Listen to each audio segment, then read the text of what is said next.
بسم اللہ الرحمن الرحیم. السلام علیکم. میں ہوں جواد فیضی. ہنسی بھی آ رہی ہے، دکھ بھی ہو رہا ہے، اور نہ جانے کیا کچھ کیفیات عجیب سی ہو رہی ہیں، اور لمحہ بلمحہ بدلتی صورتحال.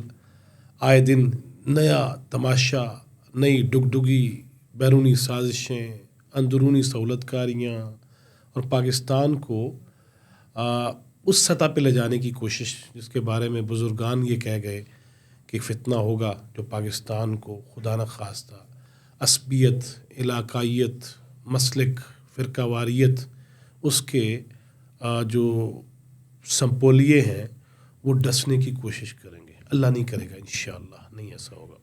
اب یہ تو سنجیدہ بات ہوگی. اب ہنسنے والی بات یہ ہے کہ وہ جو فیض حمید نے سیالکوٹ کلب میں محفل رقص و سرور کے بعد ایک بت تراشا، اور اس بت کا میاں بھی مانی کا بھی ساتھ تھا، وہی اپنی پنکی، اس کو جس طرح تراشا گیا، ریاست مدینہ کا دعویٰ کیا گیا، اور پھر لا الہ الا اللہ سکھا دیا گیا مہاتما نیازی کو.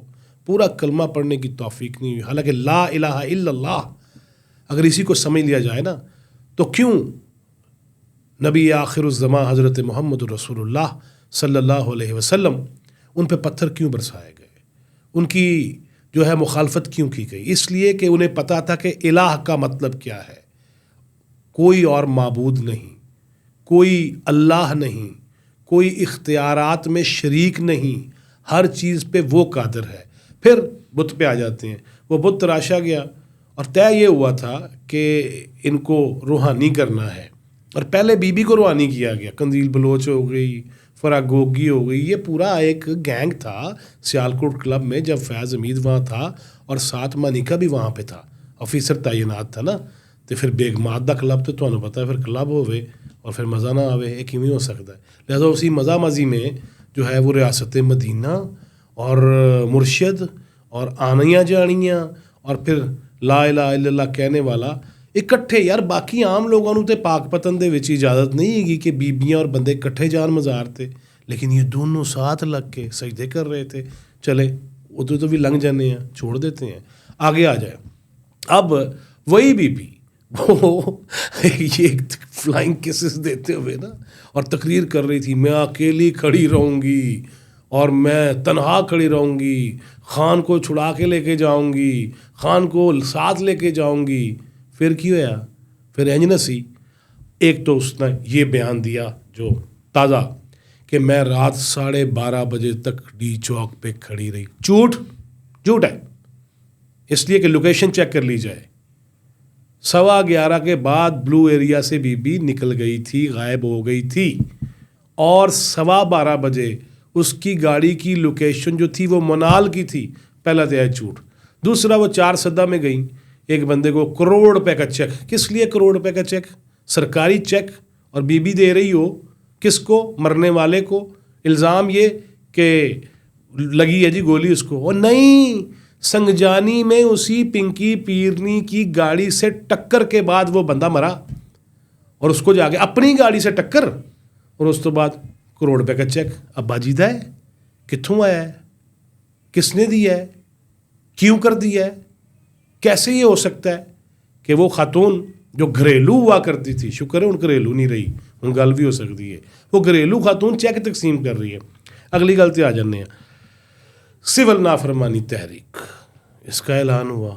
یار کیا چاہتے ہو آپ؟ چاہتے کیا ہیں؟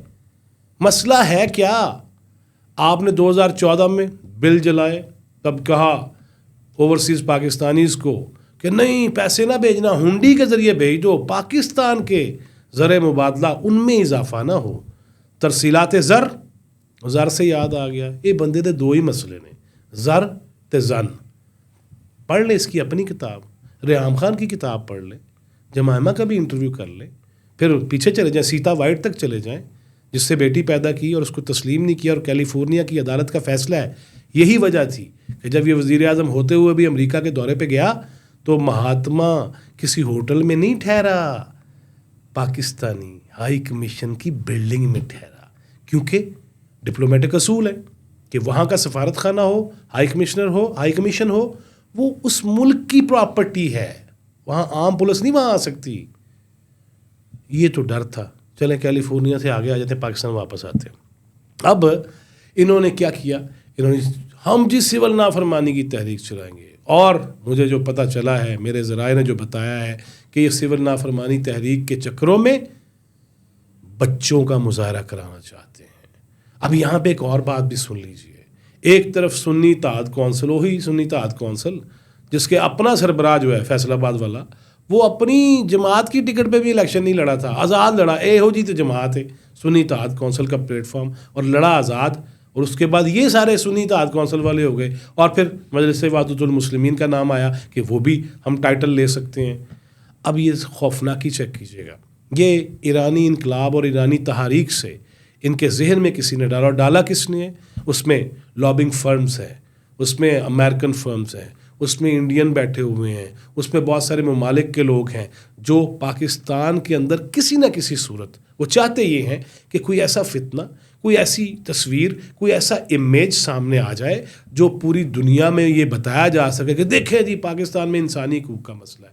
اور جو مہاتما نے ٹویٹ کیا ہے جس میں سول نافرمانی کی بات کی, ان کے نام سے جس نے بھی ٹویٹ کیا ہے, اس میں یہی ہے انسانی حقوق کا واویلا مچایا جائے, پوری دنیا کو پاکستان پہ انگلیاں اٹھانے پہ مجبور کیا جائے, پوری دنیا کو پھر یہ کہنا پڑ جائے کہ پابندیاں لا دیو جی, امداد بند کر دو جی. IMF کے پہلے بھی یاد ہے کالز کی تھیں کہ نہ دینا جی, نہ معاہدہ نہ کرنا. یہ وہی چاہ رہے ہیں, اور یہی وہ تھا نا جو سری لنکا سے میں سیکھ کے آیا ہوں کیسے بنانا ہے سری لنکا. سری لنکا ڈیفالٹ کر گیا. اب یہ سول نافرمانی کی تحریک میں جو دشمن کی سازشیں ہیں اور جو خطرناکیاں ہیں وہ یہ ہیں کہ خواتین کو ہر اول دستہ بنایا جائے, بچوں کو آگے کیا جائے, تاکہ کوئی روکنے والا جب کسی بچے کو روکے تو پوری دنیا میں دگڑ دگڑ دگڑ تصویریں چل جائیں گی, ویڈیوز بن جائیں گی, اور فیک نیوز کے ساتھ ساتھ کوئی ایک تصویر بھی ان کے ہاتھ آ گئی پاکستان کے حوالے سے بدنامی کا باعث بنانا چاہتے ہیں. ساتھ مہاتما نے یہ بھی کہہ دیا جی, کمیٹی بھی بنا دیا. اب کمیٹی میں جو لوگ ہیں وہ آپس میں ملنے کو تیار نہیں ہے. ماشاءاللہ نام پڑھ لیں آپ, جو نام ہے PTI کی جانب سے. لہٰذا یہ کوئی مذاکرات, کس چیز کے مذاکرات بھائی؟ آپ تو یہ کہا کرتے تھے کہ خلیفہ وقت سے بھی پوچھا جاتا تھا تیرا کرتا کیسے بن گیا, آپ تو یہ حوالے دیتے تھے. تو دیو نا صاحب, کن چکروں میں ہو؟ 9 مئی کو دنگا فساد کرواؤ, شہداء کی تضحیک و توہین کرو, اور اس کے بعد یہ 26 نومبر کو کیا ہوا ہے, ہم آ رہے ہیں اور نکیلے ڈنڈے بھی لے کے آ رہے, اسلحہ بھی ساتھ تھا, آنسو گیس کے شیل. آپ کو کیسے یہ ہمت ہوئی کہ آپ ایک صوبے سے آئیں اور دہشت گردوں کے ساتھ آئیں, اور پھر اس کے بعد جو تم لوگ کر رہے ہو نا, خدا کے لیے مت کرو. یہ بھی یہی بزرگوں نے کہا تھا کہ پاکستان میں زبان کے نام پہ, قومیت کے نام پہ, لسانیت کے نام پہ دنگے فساد کرانے کی کوشش کی جائے گی, اور وہی اسی طرف یہ معاملہ جا رہا ہے اور لے کے جانے کی کوشش کر رہے ہو. اور ایک پروپیگنڈا, وہ کیا پختونوں کو پکڑا جا رہا ہے جی, شناختی کارڈ چیک کر کر کے پکڑاؤ. بھائی کرم ایجنسی کے معاملات کو دیکھو. اور کرم سے مجھے یاد آ گیا, جب سعودی عرب ہمارے جو ریزروائرز ہیں ان کے حوالے سے ایکسٹینڈ کر رہا ہے, سال کی ایک توسیع کر رہا ہے, جب سعودی شہزادہ محمد بن سلمان وہ پاکستان کے دورے کی دعوت قبول کر رہا ہے اور اس نے آنا ہے, ان حالات میں یہ دیکھ کے کہ سعودی عرب کے پاکستان کے ساتھ ہمیشہ سے اچھے تعلق رہے, اچھے تعلقات تو تمہارے دور میں بھی رہے تھے, انہوں نے تو پوری کوشش کی تھی, تم نے بگاڑے تھے, یوتھرز نے بگاڑے تھے, مہاتما نے بگاڑے تھے, پنکی پیرنی نے بگاڑے تھے. جب اپنی بیٹی کی شادی کرنی تھی تب ہیرے جواہرات بھی لے لو, تحائف بھی لے لو, اور پیروں سے بھی جب ننگے ہو کے گئے تھے یہ. اب آگے کہہ رہی ہیں شریعت وہاں نہیں ہے, تو یہ شریعت ہے؟ جھوٹ بولنا شرع میں ہے کہیں پہ؟ شریعت کی بات ہو جائے گی تو بڑی دور تلک جائے گی اور حد فاصل لگ جائے گی کہ اللہ کیا کہتا ہے. اس لیے شریعت کی باتیں کرو گے تو پھر تمہارا سر عام آنا, اور ایک پرویز پادری کے ساتھ جس نے پنکی کو جادو سکھایا ہے, اور وہ ساتھ ساتھ تھا کہ میں بچاؤں گا آپ کو, موکلات بچائیں گے آپ کو, یہ شریعت ہے. شریعت میں تو جادوگر کی سزا اس کی گردن اتارنا ہے, واضح طور پہ, باقاعدہ طور پر, اور یہ شریعت لے کے آ رہے ہو. لہٰذا یہ جو سازشیں ہیں اور جس طرح فرقہ واریت کی بات کی کوشش کی جا رہی ہے, سازش پہ عمل کیا جا رہا ہے, اور یہ انڈیا بھی چاہتا ہے, یہ ہمارے دشمن تو دشمن ہے، دوست نما دشمن بھی یہ چاہتے ہیں کہ پاکستان میں استحکام نہ آئے، پاکستان میں ترقی نہ ہو، پاکستان کے ریزروائرز نہ بڑھیں، پاکستان کے زر مبادلہ میں اضافہ نہ ہو. اور زر مبادلہ سے بھی یہ سن لیجئے، زر مبادلہ کہاں سے آتا ہے؟ ٹوٹل امریکہ، یورپ، کینیڈا، ادھر سے ملا کے 8% بھی نہیں بنتا. زر مبادلہ کہاں سے آتا ہے؟ وہ آتا ہے گلف سے، وہ آتا ہے UAE سے، وہ آتا ہے سعودی عرب سے، جہاں لوگ مزدوریاں کرتے ہیں. وہ جو ڈول نیشنلٹیز لے کے بیٹھے ہوئے ہیں نا، ان کو کوئی حق نہیں پہنچتا پاکستان کے اندرونی معاملات پہ کوئی بات کریں. انہوں نے وہاں حلف دیا ہے. بتاؤ مجھے برطانیہ والوں، بتاؤ مجھے کینیڈا والوں، جب وہاں حلف اٹھاتے ہو تو کیا کیا کہتے ہو؟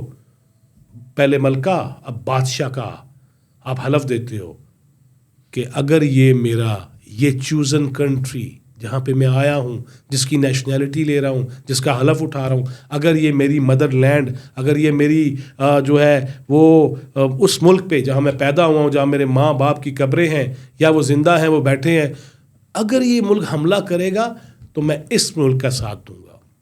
کیا یہ حلف کے الفاظ نہیں ہیں؟ لہذا وہ جن کے وہاں نیشنلٹیز ہیں، ڈول نیشنل ہیں، ان کے کاروبار ہیں، ان کا رہنا بہنا ہے، ان کی موجیں ہیں، وہ کتنا زر مبادلہ بھیجتے ہیں؟ اصل تو وہ مزدور بھیج رہا ہے، جس کو اپنی ماں، جس کو اپنے باپ، جس کو اپنی بہنوں، جس کو اپنی بیوی، جس کو اپنے بچوں کی فکر ہے، جس کے لیے وہ مزدوریاں کر رہا ہے کہ وہاں پیسے جائیں گے، تعلیم چلے گی، صحت کے معاملات بہتر ہوں گے اور ان کا گزر بسر ہوگا. اس کو تو تمہاری کوئی فکر نہیں ہے. یہ جو ہے نا ماڈرن ایریاز، وہاں دیکھ نہیں لیا. اور ایک بات، یہ کس شریعت میں لکھا تھا؟ شریعت محمدی صلی اللہ علیہ وسلم، اس کے مطابق حرم مدینہ میں بدتمیزیاں کرنے والوں، سازش کے تحت قادیانی لابی کے لوگ پہنچیں اور وہ وہاں پہ کھینچا تانی کریں، گالیاں دیں، بدتمیزیاں کریں، جھنڈے لہرائیں، اور احد کے پہاڑوں پہ بھی PTI کا جلسہ. یہ کیسا کلٹ ہے؟ یہ کیسا مذہب عمرانیہ بنا دیا ہے؟ یہ کیسا مذہب بشرا بنا دیا ہے؟ مذہب تو وہی ہے جو ہے الاسلام، اور اس کے علاوہ کسی مذہب کی گنجائش نہیں ہے. لہٰذا میں اپنے دیکھنے اور سننے والوں سے یہ ضرور کہوں گا، سوچ سمجھ لیجئے گا، کوئی ایسی حرکت نہ کیجیے گا، کوئی ایسی کسی کارروائی میں شریک نہ ہوئیے گا، کسی بھی ایسے مسئلے میں پھنس کے نہ رہ جائیے گا، اپنے بزرگوں کو جو ہے وہ شرمندہ نہ کرائیے گا، خود اپنی زندگی بھر کے لیے اپنے چہروں پہ کالک نہ مل لیجیے گا. پاکستان کے خلاف مت اٹھیے گا، اور کسی بھی کال پہ مت کیجیے گا ایسی کوئی حرکت. بڑا واضح پیغام ہے، کیونکہ مجھے اس ملک سے محبت ہے. میں نیشنلٹی چھوڑ کے آیا ہوں، آفر تھی، ایلیجیبل تھا، نہیں لی میں نے. ہم سیٹسفائیڈ، میرا مرنا بھی یہاں پہ ہے. اور بھاگنے والوں، ہم کھڑے رہیں گے اور ہماری میتیں آئیں گی، وہ گنڈا پور کہتا تھا. کدھر گیا ہوئے؟ آپ نے تو کہا تھا ہمارے جنازے پڑھا دینا، نس گئے ہو. اور ایک آخر میں ایک اور بات، یہ جو سازش ہے نا فرقہ واریت کے حوالے سے، یہ جو سازش ہے نا بچوں کو لانے کے حوالے سے، یہ جو سازش ہے نا عورتوں کو آگے کرنے کے حوالے سے، اور یہ جو سازش ہے نا کہ KPK کے جو مدارس ہیں، مساجد ہیں، امام بارگاہیں ہیں، ان میں جو اربوں روپے تقسیم کیے گئے ہیں، یہ بہت خوفناک سازش ہے. علماء کو بھی چاہیے چند پیسوں کی خاطر خدا را سودا نہ کریں. قال اللہ قال رسول اللہ صلی اللہ علیہ وسلم کہنے والوں، ہوش کے ناخن لینا. یہ ملک اب شعلہ بیانیوں کا متحمل نہیں ہے، یہ فرقہ واریت کا متحمل نہیں ہے، یہ قادیانیوں، اسرائیلیوں، یہودیوں کی سازشوں کا متحمل نہیں ہے، یہ کسی بھی ملک کی سازشوں کا متحمل نہیں ہے. اپنے گھر پہ توجہ دیجیے. زر مبادلہ بڑھ رہے ہیں، مہنگائی میں آہستہ آہستہ کمی ہو رہی، نہیں ہوئی ہوگی، اب تک نہیں اثرات پہنچے ہوں گے. مہنگائی ہے، مجھے بھی پتہ ہے، بچتا ساڑھے کو بھی کچھ نہیں، لیکن اس کا یہ مطلب ہے ملک کو جلا دو. اس ملک کے پاسپورٹ جلاتے ہو، ویڈیوز اپلوڈ کرتے ہو. فارمیشن کمانڈرز کانفرنس کے اندر کہہ دیا گیا ہے، فیک نیوز، سیاسی بیانیاں جو جھوٹ پہ مبنی ہے، من گھڑت ہے، اس کا سد باب کرنا ہوگا. پھر نہ کہنا، پھر سمجھ کوئی نہیں جانی. ریاست جب حرکت میں آتی ہے نا، دیکھ لو نا، جو باہر بیٹھے ہوئے سن لو نا. پارلیمنٹ ہل پہ کیا ہوا تھا؟ فیصلے ہوئے. برطانیہ میں کیا ہوا تھا؟ فیصلے ہوئے. بچے تک جیلوں میں ڈالے گئے، جو مجرم تھا. جو جرم میں شریک تھا، قصوروار تھا. یہی کہتی ہے ریاست مدینہ، اصل ریاست مدینہ وہ یہی کہتی ہے پورا پورا بدلہ مت کرو ایسے. نہیں تمہیں راستہ نہیں ملے گا. ڈوئل نیشنل یا بھاگ کے فرار ہونے والے تو پہلے ہی چلے گئے نا. وہ قادر پٹیل کا دوست ہے مراد سعید، کدھر ہے وہ؟ یہاں آئے، سازشیں کرے، سی ایم ہاؤس میں رہے. وزیر اطلاعات نے کہا تھا. کیوں نہیں سامنے آتا؟ بڑے بہادر ہو، بڑے غیرت مند ہو. میں ہمیشہ کہتا ہوں غیرت کا کسی قوم سے، کسی علاقے سے، کسی خاندان سے تعلق نہیں ہے. غیرت سب کو ہونی چاہیے، یہ سب میں ہے. مجبور نہ کرو، مجبور نہ کرو. اداروں کی اس قدر توہین نہ کرو. ریاست کو کمزور کرنے کی سازشیں نہ کرو. کسی کے کہنے پہ مت آنا. آج کی یہی چند معروضات تھیں، ان پہ غور کر لیجئے گا، کیونکہ ایک وقت آئے گا آپ کو یاد آئے گا کہ کوئی شخص ہمیں کہہ رہا تھا، ہاتھ جوڑ رہا تھا، مت کرو، مت کرو، پاکستان سے مت کھیلو. دنیا کی پہلی اسلامی ایٹمی قوت ہے یہ. دشمنوں کی سازشوں کا حصہ نہ بنو، وگرنہ اسی نہیں رہیں گے تو رہنا تسی بھی کوئی نہیں، اور یہاں رہنا کسی نے بھی نہیں ہے. اپنے بچوں کا سوچ لو، اپنی آنے والی نسلوں کا سوچ لو. نہیں سوچو گے تباہی مقدر ہو جائے گی، اور وہ نہ کرو. پاکستان رہے گا انشاءاللہ. اللہ تعالیٰ ہمیں راہ حق پہ چلنے کی توفیق دے اور آسانیاں تقسیم کرنے والا بنائے. جواد فیضی کو اجازت دیجیے. اللہ نے کے بعد.